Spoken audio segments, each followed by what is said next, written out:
سمجھیں، آ گئی شب برات، ساری رات روئیں گے مسلمان، پھر کیا بدل جائیں گے؟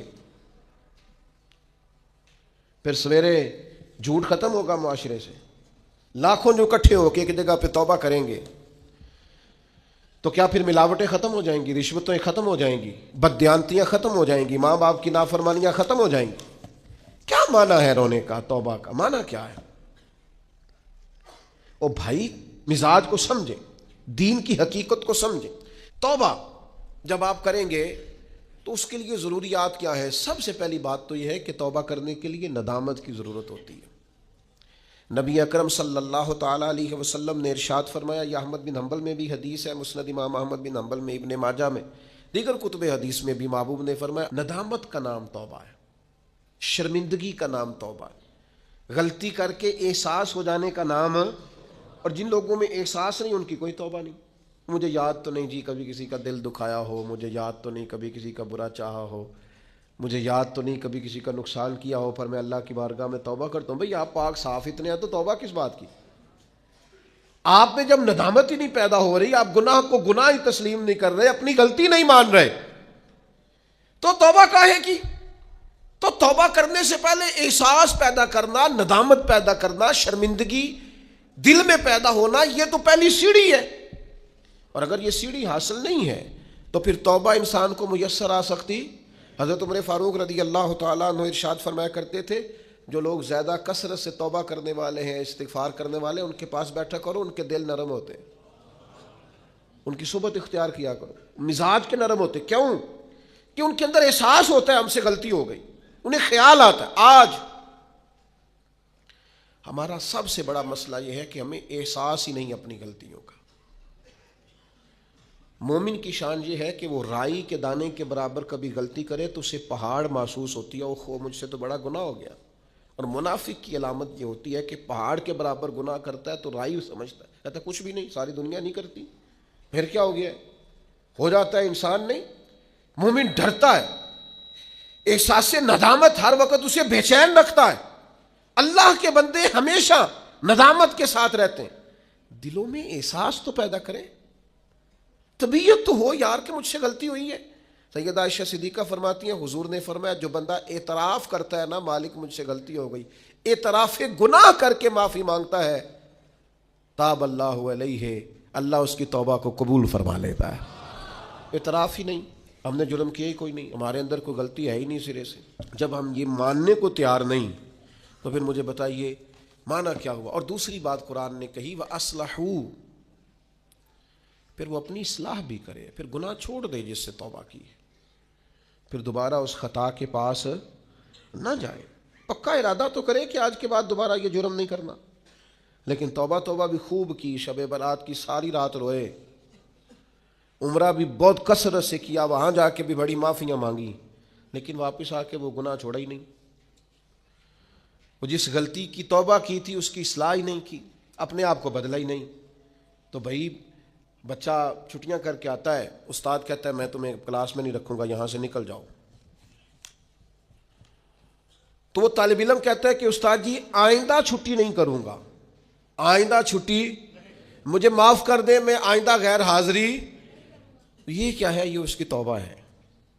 اگر وہ کہے کہ جناب آپ معاف بھی کر دیں پر اگلے ہفتے 2 چھٹیاں میں نے دوبارہ بھی کر دی ہیں، تو استاد رکھ لے گا؟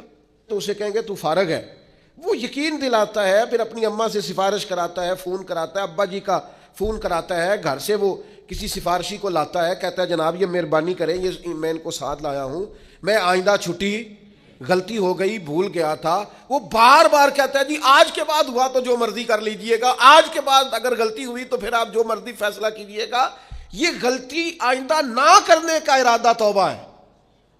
لیکن ساری رات شب برات پہ رو کے سویرے ہی دکان کھولتے پہلا جھوٹ بول دینا اور کہنا میں توبہ کر کے آیا ہوں۔ تو حضرت ذوالنون مصری رحمت اللہ تعالیٰ علیہ فرماتے ہیں گناہ سے باز آئے بغیر توبہ کرنا جھوٹے لوگوں کا طریقہ ہے۔ یہ رب سے بھی جھوٹ بول کے آیا رات کو، اس کا پورا ارادہ نہیں تھا توبہ کا، اس لیے کہ گناہ چھوڑنے کا ارادہ ہی نہیں، باز آنے کا پروگرام ہی نہیں، اس کا استغفار، اس کی توبہ، یہ جملے تھے، یہ لفظ تھے، یہ زبان کی ادائیگی، قلب اور روح کے ساتھ اس نے توبہ نہیں کی۔ میرے بھائیوں، وقت ہمیں میسر آ رہا ہے، ارادہ کریں نا خطائیں چھوڑنے کا.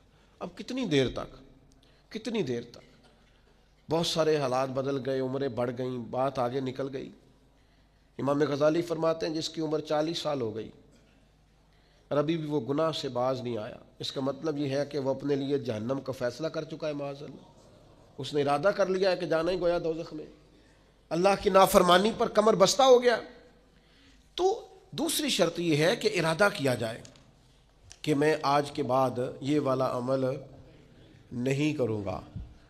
اور میں نے چھوٹے بچوں کو جو ابھی 15-18 سال کی عمر میں ہوتے ہیں، میں نے انہیں دیکھا ہے کہ وہ اساتذہ کو اور والدین کو کیسے مناتے ہیں، وہ اپنے بڑوں کو کیسے مناتے ہیں، وہ کیسے یقین دلاتے ہیں. کہتے ہیں آج کے بعد دوبارہ آپ مجھے یہ غلطی کرتے تو محسوس ہوتا ہے. پھر ان پر بڑے سخت ترین اساتذہ کو بھی رحم آتا ہے، کہتے ہیں یار کہہ تو رہا ہے، آخر بچہ ہے، چلو بھول گیا تھا، رکھ لو، خیال آ جاتا ہے. تو جب تک یہ کیفیت پیدا نہیں ہوتی اتنی دیر تک شب برات کی شام ہاتھ اٹھانے کا مقصد سمجھ میں نہیں آتا، دعا مانگنے کا مقصد سمجھ میں آپ نے پختہ ارادہ ہی نہیں کیا. پھر تیسری بات توبہ کے مسئلے میں ہمارے علماء نے یہ لکھی ہے کہ گناہ جس طرح لوگ ڈٹ کے کرتے ہیں اور ڈھٹائی سے کرتے ہیں، تو توبہ والے معاملے میں بندے کو ذرا ڈٹنا چاہیے، کچھ دن اسے پریکٹس تو کرنی چاہیے، جد و جہد تو کرنی چاہیے، کوشش تو کرنی چاہیے. اللہ کہتا ہے تو ہمت کر، رب تیری مدد فرمائے. ان الذین قالوا ربنا اللہ ثم استقاموا تتنزل علیہم الملائکہ، جو کہے گا اللہ میرا رب ہے پھر ڈٹ جائے گا، اس کی مدد کے لیے اللہ فرشتے بھی نازل فرما دے گا. استقامت کا تھوڑا مزاج ہو، تھوڑی طبیعت ہو کہ ہم نے استقامت اختیار کرنی ہے، ڈٹنا ہے. تھوڑا توبہ کے بعد تھوڑا ارادہ کرنا ہے کہ یار نہیں، اب میں نے اس طرف نہیں جانا، اب میرا ارادہ بدل گیا، اب میں نے یہ کام. ایک صحابی تھے تو وہ فرماتے ہیں کہ میں توبہ کرنے سے پہلے ایک خاتون کے ہاں آیا جایا کرتا تھا، پھر اللہ نے مجھے توفیق دی، میں توبہ کر گیا اور کلمہ پڑھ گیا. اور جب میں حضور کی بارگاہ سے ہو کے واپس آ رہا تھا تو وہ رستے میں مجھے آوازیں دے رہی تھی، لیکن جب میں نظریں جھکا کے اس کے پاس سے گزر گیا تو مجھے کہنے لگی تم وہی نہیں ہو. تو میں نے کہا نہیں، اب تو میں توبہ کر کے آیا، اب تو میں اللہ کا بندہ بن کے آیا. حضرت حبیب اجمی رحمۃ اللہ تعالی علیہ، اللہ نے مجھے توفیق دی، میں ان کے مزار پہ بھی حاضر ہوا. بغداد معلیٰ میں ان کا مزار ہے، اور میں ان کے قبر کی پیروں کی جانب کھڑے ہو کے تو ان کے کچھ اقوال ان کو سنا رہا تھا. حضرت حبیب اجمی رحمۃ اللہ علیہ سود کا کام کرتے تھے. دعا کریں اللہ ہم سب کو محفوظ کرے، آمین تو کہیں اللہ ہم سب کو. اب لوگوں نے بغلوں میں فتوے بھی رکھ لیے ہیں. کل پرسوں میرے پاس ایک صاحب فتویٰ لے کے آئے، فلانے مولانا صاحب نے کہا فلانی بینک کا سیونگ اکاؤنٹ بھی ٹھیک ہے، یہ میری بغل میں فتویٰ ہے تو یہ آپ پڑھ لیں. میں کیا تو مینو کو پوچھنا ہے جی، تو تیرے کو فتویٰ جو ہے ایک بندے کو فتویٰ مل گیا ہے اور اس نے پکڑا ہوا ہے بغل میں ہے، میرے پاس کیوں آیا ہے؟ کہنے لگا جی آپ کیا کہہ رہے ہیں؟ میں کیا تو تاں آئے ہیں، تو مطمئن نہیں مولوی دی گل تے، اگر تو مطمئن ہوتا تو تصدیق کرنے. تو یہ جو مطمئن نہیں ہے نا، اس کا مطلب ہے کہ بات کے اندر شک ہے، اس گالے چ رولا ہے. تو میں کیا رولے والی گل چنگی، تو میں کیا فتویٰ دوبارہ لپیٹ کے جیب چ پا، تو در سیونگ اکاؤنٹ ٹھیک ہوں ہے؟ کہندا جی سمجھ نہیں آئی تاں تے آیا. میں کہا بس ٹھیک ہے، تینوں پھر سمجھ آ گئی ہے.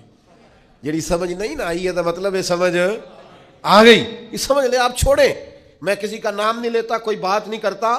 میں آپ کو بخاری کی حدیث سناتا ہوں، نبی پاک علیہ السلام نے فرمایا ایک حلال ہے وہ بھی واضح، ایک حرام ہے وہ بھی واضح ہے، ایک میں شک ہے کہ پتہ نہیں حلال ہے کہ پتہ نہیں حرام ہے. میرے کریم محبوب نے فرمایا تم نے شک والی چیز سے بھی بچنا ہے، شک سے بھی تم نے بچنا ہے. اس لیے کہ مسلمان طیب اور طاہر کا قائل ہوتا ہے، وہ پاکیزہ مزاج ہوتا ہے، پاکیزگی کا قائل ہوتا ہے. بھائیو یہ بچیں، یہ رزق حرام اتنا نقصان کرتا ہے کہ انسان کا اللہ سے رشتہ کمزور کر دیتا ہے. لقمہ حرام سے پوری پرہیز، پوری زہر کی طرح اس سے پرہیز کریں، تیزاب کی طرح اس سے بچیں، تب جا کے انسان کی روحانی زندگی کچھ آگے بڑھنی شروع ہوتی ہے. توبہ سچی، اخلاص والی، سنورنے والی اور استقامت والی کہ میں نے پھر دوبارہ یہ عمل نہیں کرنا. اور عادتیں بدل جایا کرتی ہیں. عادتیں بدل عادی تھے لوگ شراب کے، پر حضور نے فرمایا حرام ہے، تو پھر دوبارہ کوئی قریب بالکل جن چیزوں کی 100% کوئی منع کرنے والا نہیں تھا ان کو اشاروں سے منع کیا میرے نبی پاک نے. تو یہ بندہ مومن کی شان ہوتی ہے. پھر وہ اتنے پکے ہوئے کہ دوبارہ ان چیزوں کے قریب تو توبہ کریں، لیکن پھر اس پر ڈٹیں. اور تیسری بات یہ ہے کہ اصلاح احوال کریں توبہ کے بعد، اپنی اصلاح کریں، اپنی تربیت کریں، اپنے اوپر توجہ دیں.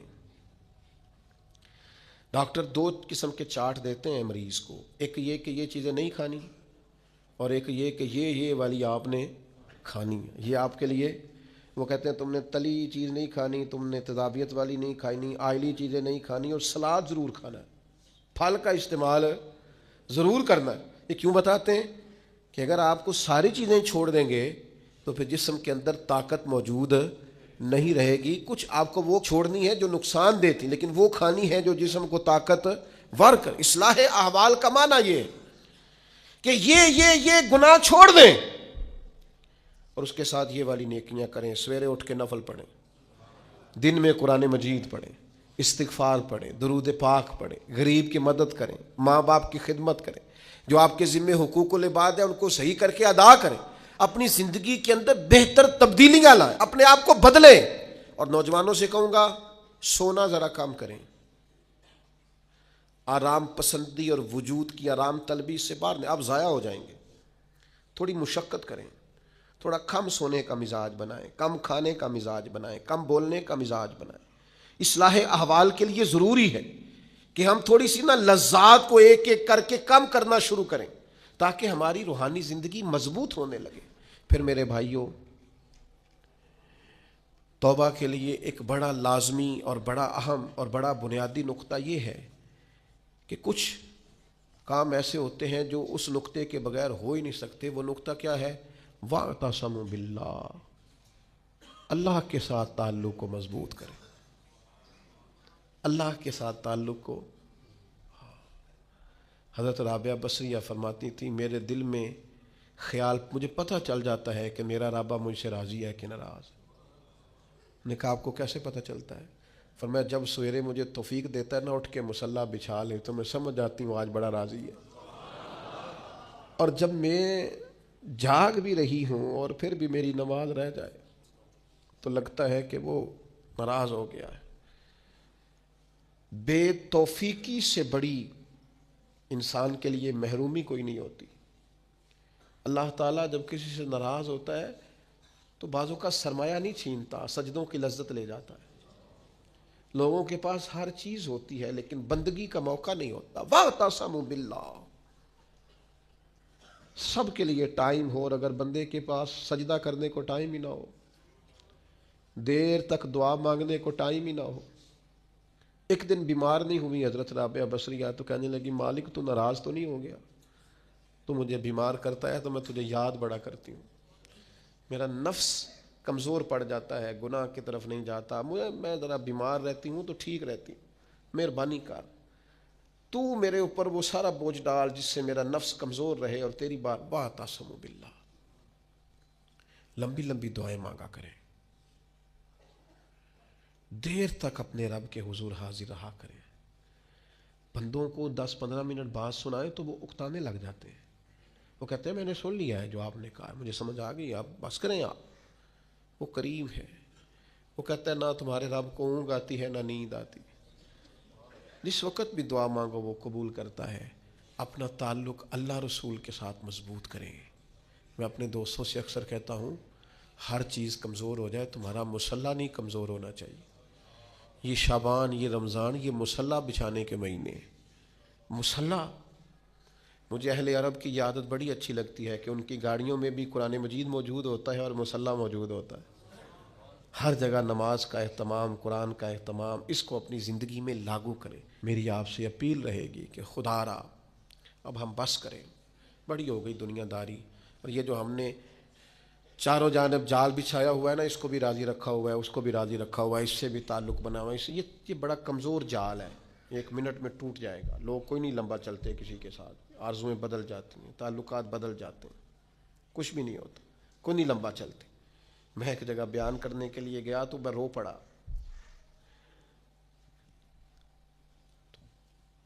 انہوں نے مجھے ایک مشہور خطیب کا بتایا کہ ہمارے پاس وہ ہر سال آیا کرتے تھے. تو میں نے کہا اب کیوں نہیں آتے؟ کہنے لگے وہ بیمار ہو گئے.